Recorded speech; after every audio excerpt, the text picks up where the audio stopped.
in Europe some years ago, in an asylum, a sanitarium, a test was set forth to determine whether someone was sane enough to be set free from the sanitarium, whether they had gotten enough intellectual stability to be let go. And one of the crude ways that they would determine this was to place the inmate in a janitor's closet. They would turn the water on and put a stopper in the sink. Let the water fill up the sink and run over. They would give the inmate a mop. They would tell the inmate to clean up the mess as the water ran over from the sink that had the stopper in it. They would then leave the room for a couple of minutes and leave the inmate alone, whose task it was to mop up the mess. When they came back a couple of minutes later, if the water was still running with the stop in the sink and they were still mopping, they knew that person was not ready to go anywhere, because they did not have the capacity to understand the root of the problem.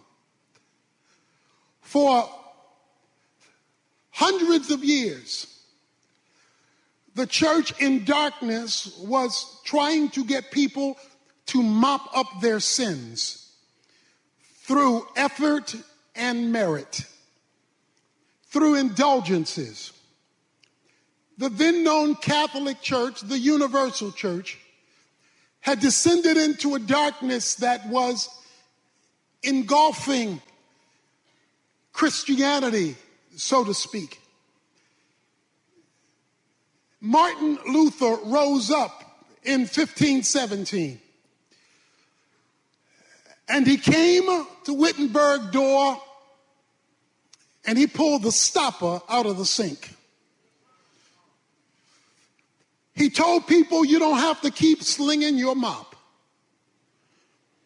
You don't have to keep self-effort to make yourself acceptable to God, because acceptance with God is by grace alone.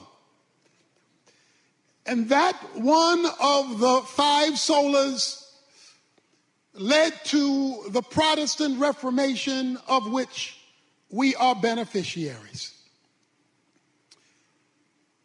When a person is in a contest and they win, they get a trophy. When a person is being recognized for an achievement, they get a reward. And when a person goes to work every day, they get a wage. But when you get a wage and you haven't worked, when you get a trophy and you haven't played, when you get an award and you haven't achieved, that's called unmerited favor. And at the heart of grace is unmerited favor. Grace can be defined as the goodness of God to people who do not deserve it, could never earn it, and could never pay back for it. For it is the God of grace that offers his goodness to undeserving mankind. And it was the rediscovery of grace that led to this Reformation, so that people could understand the biblical way to salvation. Grace is all that God is free to do for us, independent of us. According to Romans 11:6, grace is apart from works. For if it is of works, Paul says, it cannot be any longer of grace. And so what was reignited in the Protestant Reformation was an understanding that salvation cannot be earned, bought, paid for, or merited. To appreciate grace and to understand it, we have to understand the backdrop of our need for it, which will lead to the implications of it. A man came to a doctor one day to get the results of his test. The doctor said, I have some bad news for you, and then I've got some really bad news for you. Which do you want first? He said, well, what's the bad news? The bad news is I've examined your test, and you only have 24 hours to live. He said, well, that's the bad news? Yeah, that's the bad news. He said, then what's the really bad news? He said, I forgot to tell you yesterday. The need for grace comes up against some bad news and some really bad news. Paul says in Ephesians chapter 2 that you were dead in your trespasses and in your sins. That the human race was spiritually separated from God. And that was really bad news. He goes on to say in those opening verses that the world, the flesh, and the devil had teamed up to condemn the human race to a virus called sin for which it could not heal itself. That no amount of human effort, no matter how well-intentioned, could solve the problem of sin in the human race. The Bible declares that all have sinned and fallen short of the glory of God. And he calls that spiritual death. Now, granted, we do that at different levels of decomposition. In the coroner's report, some are really dead. Some are sophisticated and dead. Some are rich and dead. Some are poor and dead. Some are black and dead. Some are white and dead, but all are equally dead, separated from the life of God. You know, in days gone by, funerals were very crude. People would die, and then they would be put in wooden boxes, and after put in wooden boxes, they would be put in horse-drawn carriages. They would be taken to the cemetery, and then this wooden box would be laid in a grave, dug by hands and shovel with ropes wrapped around the top and wrapped around the bottom to lower them in. But when you die today, you die in style. There isn't a wooden box, there's a bronze casket. There's not a horse-drawn carriage. There is not only a limousine, but a fleet of a limousine led by two motorcyclists out in front. You've always wanted to stop traffic. You get to stop traffic that day and go through red lights. You find yourself at the interment, not with ropes around the casket, but being lowered down by a nickel-plated machine. But I'm here to tell you, whether it's a horse-drawn carriage or a limousine, whether it's a wooden coffin or a bronze one, dead is still dead. And so while people have different levels of decomposition and different atmospheres around their grave experience, the Bible has declared that all men are equally dead and separated from the life of God. But then Paul goes on in the chapter and introduces two words that can change any situation. But God. He introduces two words that can reverse any scenario. But God. He introduces two words that can open up graves and unhook caskets and dig out dirt and make dead things live again. He says, but God. And then he introduces us to how we got grace. And he throws together some theological terms that is easy to read, but equally easy to miss. Listen to what he says. He says, but God, being rich in mercy, because of his great love with which he loved us, even when we were dead in our transgressions, has made us alive together in Christ. He says that God had to have a discussion among his attributes, that he had to get together with himself by himself about himself. He says on one side there was the wrath of God, because he says in verse 3, we were children of wrath. Because God's perfection and his justice demands his wrath, because he cannot negotiate with sin, skip sin, flip sin, ignore sin. He must react to sin, because that's just the way he is. His just, perfect righteousness must react to that which is contrary to his nature.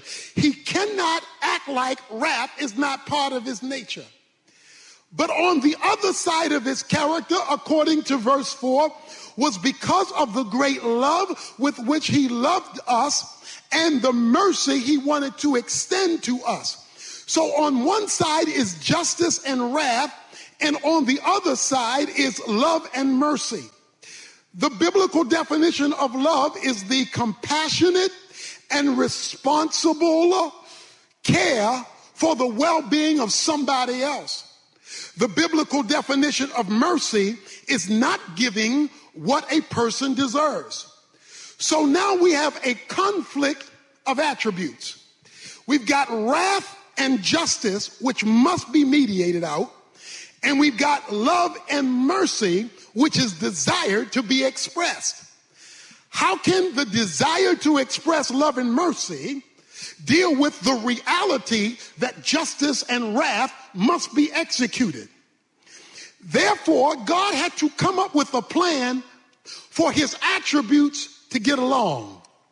He had to come up with a plan for justice and mercy to be okay, while simultaneously it being okay for love and mercy to be expressed. Since he could not look to his creation in order to resolve the problem, because the creation was the problem, he had to come up with an answer to address the conflict within the attributes, given the sinfulness of man combined with the desire of God expressing his love. And so he came up with a plan to resolve the problem in himself, by himself, for himself, to benefit mankind who could not help themselves because they were stuck in a graveyard. So when the four attributes got together and began to have a meeting, the God of the Bible came up with a plan, and that plan ignited another attribute called grace. When wrath and justice met love and mercy, creating a plan of redemption expressing itself in the unmerited favor of God, God came up with a plan. That plan is no more greatly illustrated than when a young lady was driving down the highway and she was going 75 miles an hour in a 55 mile an hour speed zone. She was going 75 miles an hour many years ago in a southern town, and the policeman pulled her over. When the policeman pulled her over, he said, "Young lady, you going 75 miles an hour in a 55 mile an hour speed zone, and I've got to give you a ticket, but in this small town, it's the weekend, you're passing through, so I've got to take you to the court right now because you've got to pay the price." He took her to the courtroom, and when he took her to this single courtroom, the judge came in, and he said, "Young lady, you've been found guilty of going 75 miles an hour in a 55 mile an hour speed zone, so we're going to have to fine you $100. She protested, "But Your Honor, I don't have $100. He says, "Well, I can't change the law. You owe $100, or you can spend the weekend in jail." She broke out in tears and said, "But I don't have $100, and I don't want to spend the weekend in jail. Have mercy on me." As the judge looked down at her cry for mercy, he did something that astounded the bailiff and the policeman who brought her in. He pushed back his chair from behind the podium. He zipped down his robe. He left the bench. He walked and picked up his jacket, walked beside the young lady, reached in his pocket, took out $100 bill and put it on the bench, unhooked his jacket, went back up and picked up his robe, zipped up his robe, went back to the bench, picked up the gavel. Young lady, you've been found guilty of going 75 miles an hour in a 55 mile an hour speed zone. The law says you must pay the penalty of $100 or spend the weekend in jail. Oh, but I see somebody else has paid the price. God, to satisfy the dynamics of his nature, came up with a plan where he left heaven's independent use of deity, put on a jacket of humanity, entered into time and space, died on the cross as a propitiation for the sins of mankind, rose from the dead, demonstrating that the payment for sin, tetelestai, had been received, and there was a receipt given an empty grave, demonstrating that salvation was provided to everybody in court who comes to the judge and says, I want mercy from the bench based on the sacrifice of Jesus Christ. But God came up with a plan to provide in grace salvation for all. It reminds me of the two preachers who were going south, and they went to this small southern town. One was from the north, and he didn't know how the south worked. And he sat down and they ordered breakfast. The lady came, the waitress came out, and she had on the plate eggs, bacon, but then she had this white gooey stuff. He said, what's that white gooey stuff? He said, that's called grits. He said, well, wait a minute. I didn't ask for grits. I didn't, and I'm not going to pay for grits. She said, I don't think you understand. You in the South, you don't have to ask for grits. You don't have to pay for grits. You just get grits. It's just the nature of what we do. The beautiful thing about God's grace is the Bible says it is made available to all men because he just gives it away and gives it away and offers it at no charge. In fact, if you offer to pay for it, your payment will be rejected, because once it's of grace, it can no longer be of works. And so he says, but God, being rich in mercy, was willing to make salvation available to all who come to Christ for it. Now, we're all here evangelicals. We all agree with salvation by grace. But when Paul wrote Ephesians 2, he was talking to people already saved. He was talking to people already on their way to heaven. Why is he talking to them about a grace that they had already received? Because Paul understood that what often happens in the life of believers is they start out with grace but then revert back to law. They start out with God's unmerited favor, but then they revert back to meriting something that cannot be merited. The Bible is clear that not only are we saved by grace, but we are sanctified by grace. That it is the grace of God that changes us after the grace of God has redeemed us. Many of our grandparents used a washing board to wash their clothes. They would scrub their clothes, and they would give all the human effort they had to get things clean. They would be tired and worn out, and the body would ache, not because they didn't want to be clean, but because there was so much work to make themselves clean, and then it could only be so clean because it was tied to their own human effort. But then through technology, there came a washing machine. And a washing machine forever changed how grandmother and her grandchildren got things clean. We no longer use a scrubbing board because we have something that has built in it a cleansing mechanism without all the human effort to make it work. What would you say to a grandmother for whom you purchased at no charge to her a washing machine who still insisted on using a scrubbing board? you would tell her she doesn't understand what she has. That what I have given you is much better than what you can pull off on your own. Often what happens in the Christian church is we tell people, let's get saved by grace, but let's get changed by law. When the Bible is clear through the Apostle Paul that once you have grace, you are no longer under law, because what law does is it tells you what's wrong, but it can't make it right. The law is like a mirror you go to in the morning to show you how jacked up you got last night. You go to the mirror and it shows you your hair's out of place, boo-boo is in your eye. You go to the mirror and it lets you know that you a hot mess. But you don't then take the mirror off the wall and wash your face with it. You don't take the mirror off the wall and comb your hair with it, because you know the mirror is only designed to reveal it. It's not designed to fix it. What God has so given us in grace, even after salvation, is a means to fix the very thing that the law condemns. But because we either do not understand grace, do not trust grace, or do not utilize grace, we do not experience the flow of grace. And Paul says in Galatians 5 verses 1 through 4, when you lose sight of what grace is, you fall from grace. And when you fall from grace, you are severed from Christ.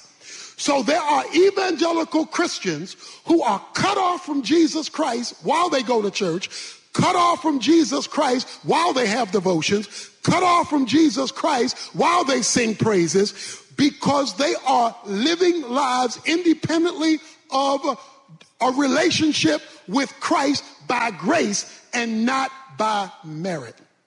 Now, when we understand this, he says in Galatians 2 that this grace that God has provided creates a relocation. Listen to what he says. Paul says, he says that when we were dead, he made us alive together with Christ. He raised us up together with Christ. He seated us together with him in a whole nother location called heavenly places. Now that's a favorite Pauline theological term, heavenly places. Heavenly places is a euphemism for the spiritual realm. In chapter 1 verse 3, he says your blessings are in heavenly places. In chapter 1 verse 20, he says Jesus is seated in heavenly places. In chapter 2 verse 6, he says we are seated with him in heavenly places. In chapter 3 verse 10, he says the church operates with the angels in heavenly places. And in chapter 6 verse 12, he says the demons operate out of heavenly places, because heavenly places is where the action is. Let me put it another way. Everything visible and physical is preceded by something invisible and spiritual. Everything visible and physical is preceded by something invisible and spiritual. So if you want to fix the visible and physical, you've got to address the invisible and spiritual. If you do not address the invisible and spiritual, you will not be able to address the visible and physical, because the visible and physical, which is the result of the invisible and spiritual, emanates from a whole nother realm called heavenly places. The job of grace is to cause us to operate from a whole different atmosphere than the atmosphere we live in. We live down here, but we're to operate from the atmosphere up there if we are to partake of the grace up there that has been disseminated for our responsibilities down here. And it is only when we grab grace at that level. In fact, he goes on to say in verse 7, grace is so spectacular, this thing that the Protestant Reformation got going and that we're still having to learn about, it is so awesome that in the ages to come, that is quadrillion years from now, when I meet you at the corner of Gold Street and Silver Boulevard, he says in the ages to come, God will be manifesting his grace. Translation, you ain't seen nothing yet. Because God is infinite, he is going to expose himself, since there will be no competing sin, so that every day, in fact, there is going to be so much grace In eternity, God is wiping out night so that you don't miss anything. He's going to give you a glorified body that can't get tired. He's going to keep it daylight forever, so that forever all you're going to see is God showing up, showing off. You're going to say, ooh, wow, God, ooh, did you see that? I mean, it's going to be nonstop exposure of infinitude by an infinite God in the ages to come. This is why he wants you to know by grace, the famous verse 8 and 9, you have been saved. He says the Greek word for saved means to be delivered or rescued. He says all this is by grace. And it is by grace, and you are connected with him. You know, I've been the chaplain for the Cowboys, chaplain for the Mavericks. And when I do the Mavericks, they give me 4 tickets. They give me 4 tickets. I do the Maverick chapel. I tell some of the guys in church, I say, don't go on your own. You come with me. Because if you come with me, they charge you $15 a car to park. You don't have to pay to park because you're with me and I get a free parking pass. So you come with me. That saves each one of you $15 for parking. When you come with me, we're not going through the general public entrance. We have a private entrance. And we have a private entrance because I can go through that entrance. But if you're with me, you go through that entrance too. Not because of who you are, but because of who I am. When we go downstairs, there's a 4-course meal. You don't have to go buy food like everybody else because I eat for free, but you're with me. And since you're with me, you eat what I eat at no cost to you because you are with me. We then go in and we watch the game. When the game is over and everybody else is in a hurry to leave, we're not rushing because we're not going the same way they're going. We're going up a private ramp, to a private elevator, out a private door, to a private parking lot, and we will be halfway home before most people have gotten to their cars, and that whole evening will occur because you're with me. So if you just hang with me, the rights and privileges of benefits that accrue to me, I can share with you, not because of who you are, but because of who I am. Jesus says, by grace, you're with me. And the rights and privileges of grace gets transferred to you, not because of who you are, but because of who I am. And if we would ever learn this thing of grace, that he says it is with him. So the point is, to experience more of grace, you must experience more of him. If you're in trouble with the law, you need more than a law book, you need a lawyer. If you're in trouble with a doctor, you need more. If you are unhealthy and need a doctor, you need more than a medical book, you need a doctor. If you are being attacked by criminals, you don't just need a penal code, you need a policeman. In other words, you need the visible manifestation of the book. Whatever's in that book, you need a living person to make that material in the book come alive to you. That is why Titus chapter 2, verse 11 is so critical. For the grace of God has appeared to all, bringing salvation to all men. And then he goes into, we look to Jesus Christ because he is the dispenser of grace. That is why what Nick is talking about is so critical, because the more Jesus you have, the more grace you get. The less Jesus you have, the less grace you experience. So it is the relationship with a person that allows him to dispense the grace that he offers, which is his sufficiency for the life that he's called us to live. Grace is like Niagara Falls. It just keeps on rolling. Fish don't run out of water, animals don't run out of foliage, and we don't run out of oxygen because of the abundant supply. And since God has got enough grace for you, your life, your ministry, your program, and he doesn't run out of it, that relationship allows him to dispense not only what the Reformation called for, salvation by grace, but sanctification by grace, sustaining by grace, transformation by grace. It's all about the grace of God when we operate from heavenly places.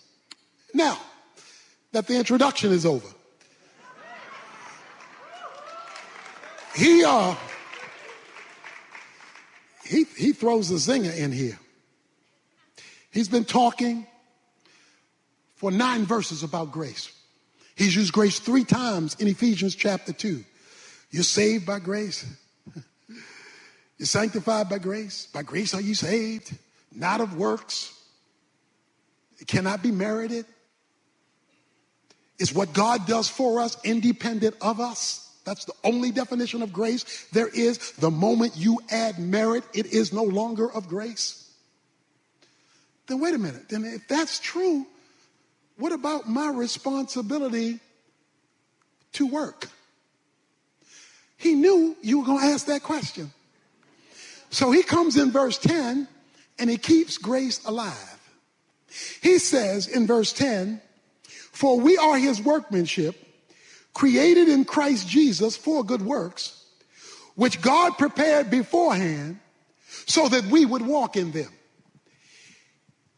You don't work to get grace because grace cannot be earned.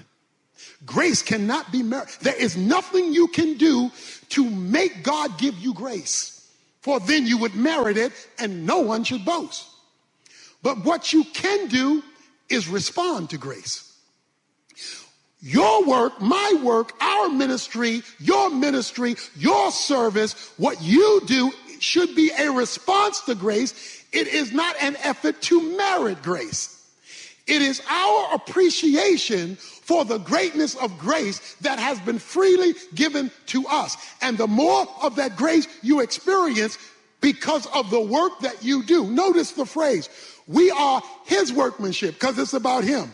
And he created us, saved us for good works. In other words, as out of our salvation, there should be a response. And you don't even get to choose the work, because which he has created beforehand. So he was already ahead of you before you got the work that you were responsible to do, that we should do for him. It's all about him because it's all about grace. You know, I almost drowned when I was about 12 years old. I almost drowned in a swimming pool, but a friend named Donald reached in and pulled me out just in the nick of time. I got so shook up by that experience, I went on to become a lifeguard. I became a good lifeguard 50 years ago and 50 pounds ago. I became an excellent lifeguard, and then I graduated to be a water safety instructor, because a water safety instructor trains lifeguards how to lifeguard. You see, when I got delivered from drowning, I developed a passion to deliver other folk from drowning. So having been delivered myself, I became a lifeguard and a water safety instructor so I could give to others the very deliverance that I had experienced myself. You see, when you never forget where God brought you from, when you never forget where you were drowning in the graveyard of sin and death, you can't help but show appreciation by becoming a spiritual lifeguard and delivering others through good works. Not to earn grace, because grace cannot be earned, but to respond to grace, because grace is great when it is given. He says that this grace is God. You know, there's a movie, The Hanging Tree. The Hanging Tree with Gary Cooper. This is an old movie. Gary Cooper is a doctor, and he's in an old western town. And this young man gets shot. And Gary Cooper goes, and Gary Cooper works with him and takes out the bullet and saves the man's life. The young man said, "Doc, you saved my life. What can I do for you?"